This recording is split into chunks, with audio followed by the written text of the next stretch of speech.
Bonsoir. Ce soir, c'est mamie qui raconte. L'histoire de Rose, du pays des fées. La fée Rose arriva brusquement du pays des fées. Elle avait oublié de freiner et elle se cassa la figure sur le chemin de guet d'un château fort. Elle se releva sans mal et elle alla s'asseoir sur une marche d'escalier. Elle se regarda dans sa baguette magique. Elle avait presque l'âge d'être grand-mère. Elle trouvait ses joues aussi rondes que celles d'un bébé et, ma foi, ce physique lui plut tout à fait.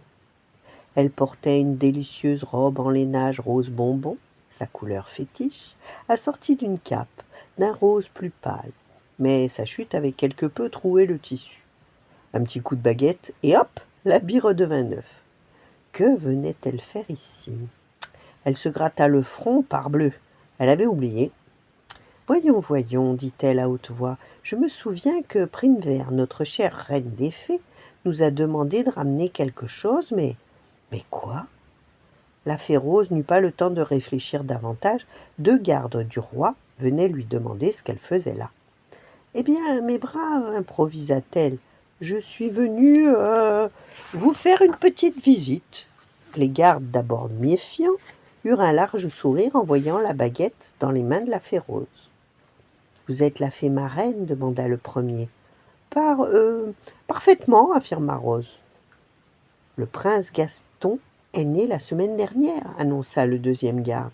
Suivez-nous, le roi et la reine et leurs invités ont déjà commencé le festin. Désolé, nous pensions que les fées nous avaient oubliés. Escortée par 2 gardes, Rose entra donc dans la salle du banquet. Une immense table était dressée au milieu de la pièce. Les invités bavardaient et mangeaient à pleines mains des cuisses de poulet. Quelques troubadours chantaient et jouaient de la viole, tandis que des jongleurs et des cracheurs de feu amusaient ceux qui ne parlaient pas. Quelle ambiance! S'écria Rose. Prenez place à mes côtés, madame la fée, dit le roi en se levant. Mes serviteurs vont vous offrir ce qu'il y a de meilleur. Rose, ce jour-là, eut un repas beaucoup trop copieux pour une fée.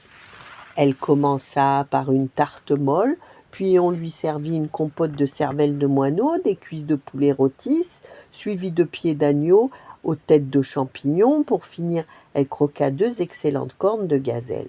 Quand je rentrerai au pays, mes copines seront vertes de jalousie, pensa-t-elle. Et discrètement, elle nota le menu dans son carnet pense-bête avant de le remettre dans sa poche. L'heure de la sieste approchait. La pauvre Rose aurait bien échangé sa baguette contre un lit douillet, mais son travail de marraine l'attendait. Alors, devant l'assemblée émerveillée, Rose leva sa baguette sur le berceau. Le jour de tes 15 ans, le prince recevra 5 dons. J'offre à Gaston... Et soudain, il fut arrêté dans son élan. Quel mot magique fallait-il employer? Décidément, sa mémoire avait dû rester au pays des fées. Heureusement, toutes les formules étaient notées dans son petit carnet. Elle s'excusa, ouvrit son carnet et commença à lire. J'offre donc à Gaston une tarte molle, une serviette de moineau, des cuisses de poulet, une tête de champignon et des pieds d'agneau. J'ajoute 2 belles cornes de gazelle. En rangeant son carnet, Rose ne s'aperçut pas tout de suite qu'elle s'était trompée de page. Quand elle leva les yeux, la reine était évanouie, le roi sautillait de rage sur la table, et les invités la regardaient fixement comme s'ils avalaient des balles du jongleur. Vous me semblez tous fort fatigués, affirma Rose en souriant. Je crains aussi d'avoir un peu trop mangé. Je vais me reposer. Faites donc comme moi. Et elle alla s'étendre sur un banc.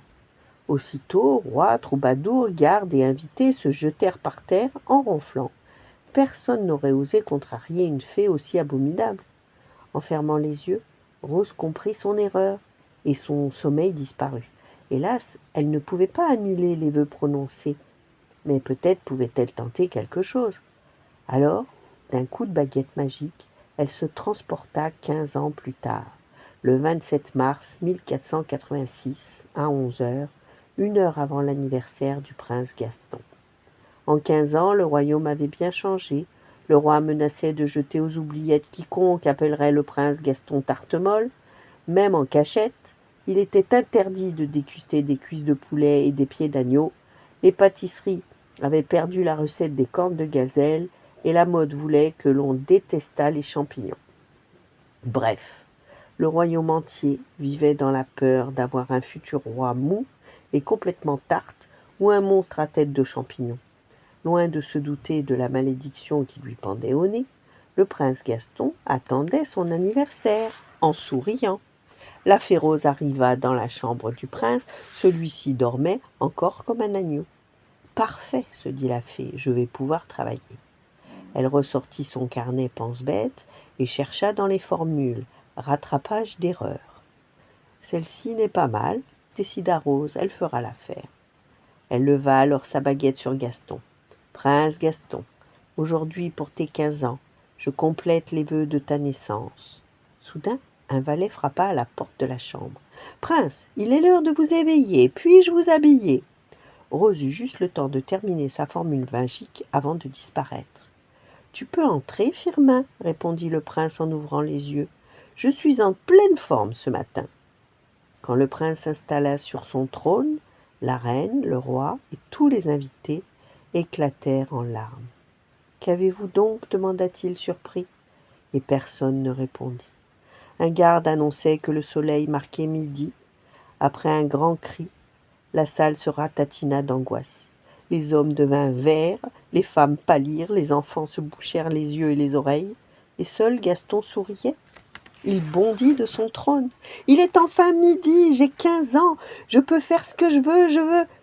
Rose avança et fit apparaître une cuillère magique dans les mains du prince. Je veux cuisiner des cervelles de moineaux, des cuisses de poulet, des têtes de champignons et des pieds d'agneau, s'écria-t-il. Attendez-moi, je file en cuisine. La reine s'évanouit d'aise, le roi respira, et de joie les invités se remirent à pleurer. À l'aide de sa cuillère, le prince prépara le meilleur repas qu'on l'on ait jamais vu dans son royaume. Il offrit des tartes molles au peuple tout entier, on se régala tant que Gaston fut surnommé avec respect l'excellent prince tarte molle, et il devint le plus grand cuisinier de tous les temps. Quant à Rose, elle retrouva la mémoire en voyant une libellule en sucre filé. Oh, pour Primevère, la reine des fées, je ramènerai la gourmandise, décida-t-elle. Elle émietta dans sa poche 3 cornes de gazelle, elle y mélangea la musique du caramel que l'on croque, le froufrou de la chantilly sur les fraises, et elle ajouta quelques regards brillants de convoitise. Puis elle s'envola, juste après avoir trempé sa baguette dans du miel. Voilà, bonne nuit, faites de beaux rêves, et à demain.